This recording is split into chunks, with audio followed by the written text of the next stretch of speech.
भाई साहब, वजीर आजम का मानना है कि ऑपोजिशन ने हमें उल्टा पॉपुलर कर दिया है। आप खुद फील कर रहे हैं, कॉन्स्टिट्यूंसी पॉलिटिक्स आप करते हैं, कि कहीं ना कहीं इस वक्त बाउंस बैक करने का मौका मिला है वजीर आजम को?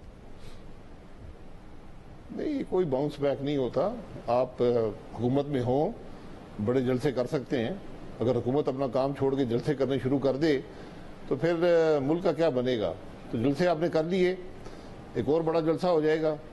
लेकिन आपको तो 172 आदमी असेंबली के अंदर चाहिए, और अगर इतने पॉपुलैरिटी है फिर आ जाए मैदान में, इलेक्शन करवा लें, देख लेते हैं क्या होता है। सब मगर जो इस वक्त 172 अरकान का मामला है, अब ज़ाहिर सुप्रीम कोर्ट में जो समाअत हो रही है कि वो ताहयात ना होंगे या नहीं होंगे, वो 28 तारीख तक वो चली गई है। और दूसरी तरफ इत्तेहादी कुछ नहीं कमिट कर रहे हैं, एनपीएम भी नहीं बता रही है कि क्या मामलात हैं। तो आप लोगों का भी इस वक्त यकीनी है कि आपके पास 172 है, क्योंकि वो आपने साबित करने? जी, हमारे पास अल्हम्दुलिल्लाह 172 से बहुत ज़्यादा लोग हैं जो इस वक्त हमारे साथ हैं। और इत्तेहादी भी जो है, अभी एक हफ्ता कम से कम वोटिंग जो अर्लीस्ट हो सकती है वो 1 अप्रैल को होगी। तो अभी बहुत दिन पड़े हुए हैं, इत्तेहादी अपना फैसला कर लेंगे। जो बातचीत हुई है वो अल्हम्दुलिल्लाह बहुत मुस्बत है, और इंशाल्लाह एक बेहतर फैसला वहाँ से भी आएगा। मगर इत्तेहादी आप लोगों की तरफ से मजीद कमिटमेंट्स का इंतजार कर रहे हैं, या कहीं से इशारे का इंतजार कर रहे हैं कि वो आ जाए तो फिर फैसला करने में ज्यादा बेहतर होगा? नहीं, इशारे का मुझे इल्म नहीं है, और मुझे पूरा यकीन है कि वो मुतमईन है हमारी गुफ्तगू से। मगर क्या ये दुरुस्त है कि नवाज शरीफ साहब ने परवेज इलाही साहब को वजीर आला पंजाब बनाने से इनकार कर दिया है, जिसकी वजह से काफ लीग के साथ मामला आगे नहीं बढ़ पाए आप लोगों के?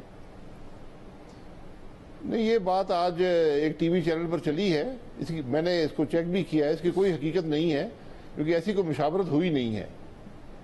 तो इस बात में कोई हकीकत नहीं है। तो क्या इस बात के लिए तैयार है कि उन्हें बनाया जा सकता है चीफ मिनिस्टर? जी, हमने हमेशा कहा है कि हम जॉइंट अपोजिशन जो है ये फैसले वो कर रही है। हम अदम एतमाद इक़्तिदार के लिए नहीं कर रहे, हम इस निज़ाम की बेहतरी के लिए कर रहे हैं। और अगर वफाक में भी जॉइंट अपोजिशन ये फैसला करती है कि अगर किसी जमात के एक शख्स भी है, एक मेंबर भी है, और वो उसको प्राइम मिनिस्टर बनाना चाहते हैं, तो हम उसके लिए भी तैयार हैं। इस तरह जब भी पंजाब में कोई अदम एतमाद हुआ तो उसका फैसला भी जॉइंट अपोजिशन ही करेगी। मगर बिलावल भुट्टो ज़रदारी तो बड़े क्लियर हैं कि नून लीग का वजीर आजम बनेगा, और वो शहबाज शरीफ साहब का नाम भी ले रहे हैं। तो ये बात भी अगर तय नहीं हुई है तो अगले हफ्ते आप हुकूमत गिराने जा रहे हैं, और ये भी तय नहीं हुआ है कौन क्या बनेगा।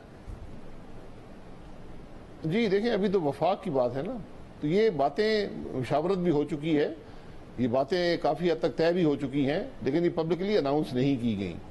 बिलावल भुट्टो साहब ने अपनी राय का इजहार किया है, हम उनकी राय का एहतराम करते हैं।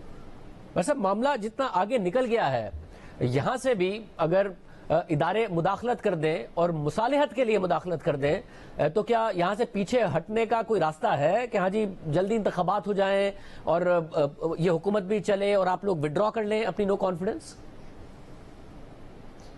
नहीं, ये पॉसिबिलिटी नहीं है, ये आइन में पॉसिबल नहीं है। अब मोशन जो है वो इंशाल्लाह मंडे को एडमिट हो जाएगा, और उस मोशन पर वोटिंग जो है वो 1 तारीख 1 अप्रैल या 2 या 3 या 4 अप्रैल, ये 4 दिन हैं, उस पर वोटिंग हो सकती है। तो इससे विड्रॉ करने की कोई पॉसिबिलिटी नहीं है। अगर इलेक्शन की बात है तो हम तो बिल्कुल इलेक्शन के लिए तैयार हैं, और अदम एतमाद के बाद बेशक हम हुकूमत ना बनाएं, 58(2) के तहत हुकूमत नहीं बनती तो सदर के पास इख्तियार है कि असेंबली डिसॉल्व कर दे और 90 दिन में इलेक्शन हो जाएंगे।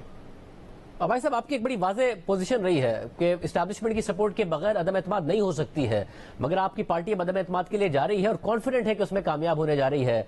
आपको यकीन है कि ये वो फैसला है या वो कदम है जिस पर आप मुस्तकबिल में रिग्रेट नहीं करेंगे कि इस तरीके से एक और हुकूमत को नहीं गिराना चाहिए था, 5 साल पूरे करने देने चाहिए थे? मैं बिल्कुल इस बात का हामी हूँ कि हुकूमत जो चल रही हो वो 5 साल रहे, ये तसलसल होना चाहिए। लेकिन यहाँ तो एक ऐसी हुकूमत है जिसने हर शोबे में पाकिस्तान में इतना ज़वाल पजीर कर दिया कि इसकी कोई मिसाल नहीं है। तो इसका तो हर लम्हा मुल्क के लिए भारी है। तो हमने एक आइनी अमल के ज़रिए, हमने कोई इदारों से मदद नहीं मांगी, हमने कोई आइन नहीं तोड़ा, एक आइनी अमल के ज़रिए इस हुकूमत को घर भेजने की कोशिश कर रहे हैं। और ये जो ज़्यादा दबाव है पिछले कोई 4-6 महीने में इसका आया है कि अवाम के अंदर इतना दबाव है जिसकी कोई मिसाल नहीं है। हम जहाँ जाते हैं हर आदमी कहता है जी हुकूमत से जान छुड़ाएं, और इसी दबाव ने जो बैसाखियाँ हुकूमत के पास थी उनको भी हटा दिया है।